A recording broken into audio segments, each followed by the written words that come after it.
In this presentation, we will be given a basic introduction into the specialism of orthodontics discipline. This is provided by Presidential.com. So, our objectives for this presentation is to identify or define what orthodontic means to us, to explain the difference between the laboratory and clinical therapy appliance systems available, to look at some of the roles and responsibilities of some dental professionals who may be involved in orthodontic treatment, and also to look and identify various different types of appliances available to us. We can define orthodontics as a specialized branch of dentistry which allows us to manage facial growth, development of dentition and occlusion, and it allows us to look at how the teeth interdigitate together and prevents irregularities from occurring. This is commonly known as malocclusion. This is something that we'll look at further within the slides. In order for us to correct these malocclusions, there's various different appliances or therapy systems that's available to us. A basic definition of malocclusion essentially means the teeth does not meet together correctly, which means they are misaligned.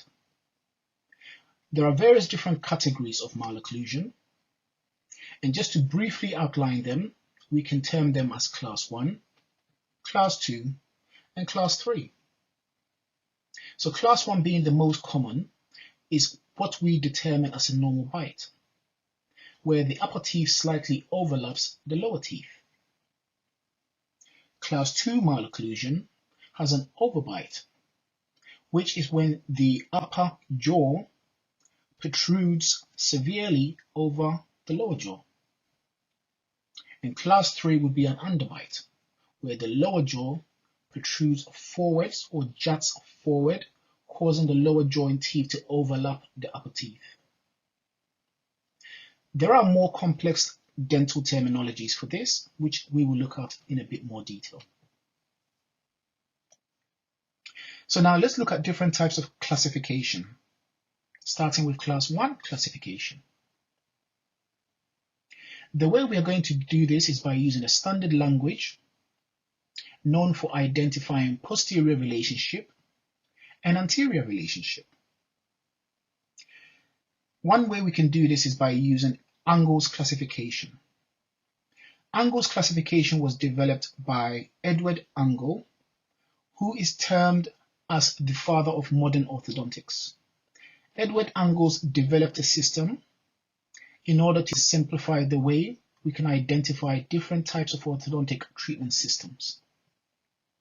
Edward Angles was based on posterior relationship, and for Class 1, it would mean the mesiobuccal cusp of the upper first molar occludes with the mesiobuccal groove of the lower first molar. So Angles classification is always based on posterior relationship. The second type would be the BSI, which is the British Standards Incisor classification. This classification is used to identify incisal relationship. And as illustrated in the diagram, a Class 1 classification would be the lower incisal edge occluding or lies immediately below the cingulum plateau. So now we use the same classifications for Class 2 occlusion. The difference with Class 2 occlusion is that for Class 2 occlusion, we can have Division 1, which is based on the upper central incisors, and Division 2, which is also based on the upper central incisors. The only difference is that Division 1 is proclined, which means the upper central are protruding forward, which means pushing forward, and Division 2 is retroclined, which means retruded in or tucked further in. And again, as illustrated, the same classification used for Class 3. As we have looked at Class 1, Class 2, and Class 3 different types of occlusion, this image illustrates the facial profile that we would see when we're looking at these type of classifications. Now, we've spoken about malocclusion, and we've spoken about a way of identifying class 1, class 2, and class 3. Within these occlusal and facial profiles, we can have various different types of irregularities and complications.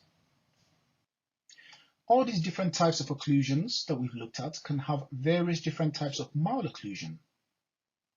These malocclusions can range from cross bites, open bites, protruded teeth, spacing, and these may be caused by oral habits, diet, and also sometimes genetic defects.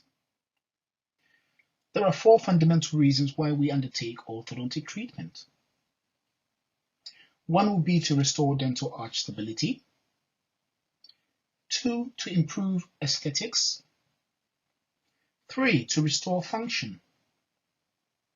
And 4, to improve the patient's oral health. It's very important to identify all these different types of irregularities and different forms of malocclusions in order to prevent a more invasive treatment later on in life. The reason why we term orthodontics as a specialized branch of dentistry is because it demands extra training in order to adequately treatment plan and understand the complexity of achieving the correct treatment for that particular patient. There are some disadvantages to orthodontic treatment. Some of these can be root resorption, soft tissue damage, and relapse. This slide illustrates some of the most common types of tooth movements that's available to us. Each of these tooth movements can be studied in more detail to get a better understanding of the complexities of them. But this briefly highlights the different types of tooth movements there are, and we'll look at some of the appliances that we can use to achieve these different types of tooth movements. These images illustrate what occurs within the periodontum and alveolar bone during the process of tooth movement. The process is known as bone remodeling, and the main 2 cells involved are osteoblasts and osteoclasts. As pressure is put against the alveolar bone, cells known as osteoclasts eats away at the alveolar bone, and on the tension side where the gap is being created, cells known as osteoblasts would remodel the bone in order to fill in that space. Further reading would be needed in order to better get an understanding of this whole process. Within orthodontics, we can have 2 different types of therapy systems. We can have the clinical side and the technical side. Let's look at these in a bit more detail. We are more familiar with the orthodontist, who's known to place the actual brackets and arch wire bands onto the patient's mouth. This would be the fixed appliances within the clinical setting. However, the dental technician plays an important role in creating removable appliances, fixed components, myofunctional appliances, and in some cases, orthodontic surgical splints. Within these appliance therapy systems, if we look at the laboratory side, fixed and removable appliances can be made within the laboratory. These appliances can be made incorporating active components and some made passive in their nature.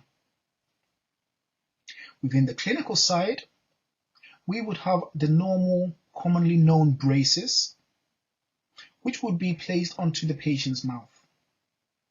So essentially fixed, meaning the patient would not be able to take it out.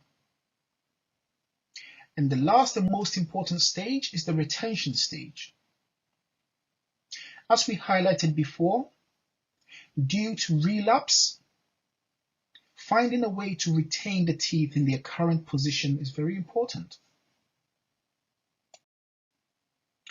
Removable appliances would be appliances placed in the patient's mouth where the patient would have the ability to remove it when eating, sleeping if needed, and also to clean and maintain the appliance.